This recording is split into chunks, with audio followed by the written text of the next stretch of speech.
Memang kalau kita lihat secara fikihnya itu kan ya ada syarat-syarat korban itu ya umurnya 2 tahun ya. Artinya kalau sudah 2 tahun itu kepada sapi udah gede itu Pak. Ada yang bagus itu yang nggak cacat. Kenapa? Mahal. Kalau yang sudah lumpuh murah Pak. Nah, ya. Artinya apa? Walaupun mahal sanggup menyerahkan. Nah, kan gitu. Nyawa itu kan mahal, Pak. Ya, jadi jangan bayangkan nyawa kambing. Jangan bayangkan nyawa sapi, nyawa kita. Ya. Nyawa kita kembalikan ke Allah. Sehingga mulai dari sifat sampai kepada zat dalam diri kita, pada diri kita ini sudah kita kembalikan kepada Allah. Nah, ini artinya untuk menjadi pakaian selama hidup. Sehingga tidak ada yang dituju kecuali Allah saja. Jadi semua aktivitas kita karena Allah, salat karena Allah, puasa karena Allah, bayar zakat karena Allah, haji karena Allah. Itu dalam urutan ibadat. Kalau kita kembangkan, berjalan karena Allah, diam karena Allah, gerak karena Allah, mendengar karena Allah, melihat karena Allah. Masya Allah. Jadi semuanya diarahkan ke sana.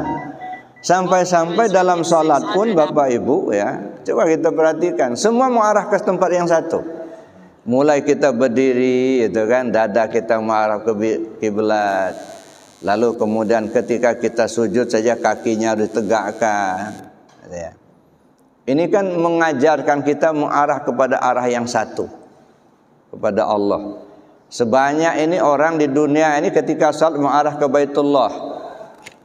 Ada. Arahnya yang satu. Nah, kalau digambarkan dengan ibadah tadi ya karena Allah itulah ya. Mengarahnya ke satu, bukan kena yang lain. Kita berkorban bukan kena nggak enak sama panitia. Habis dituel terus sih. Nah, dah. Ya, bukan kena Allah jadinya.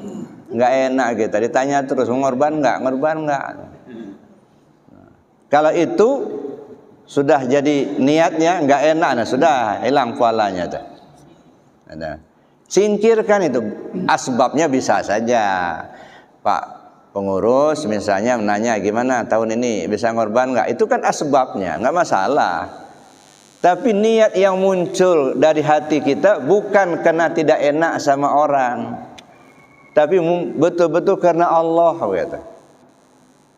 Jadi arahnya ke sana. Jadi Bapak Ibu yang saya hormati, ternyata korban ini merupakan ujian yang besar.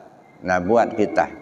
Kalau Nabi Allah Ibrahim alaihissalam mengorbankan putranya yang bernama Ismail alaihissalam, nah sekarang kita dituntut untuk mengorbankan Ismail kita.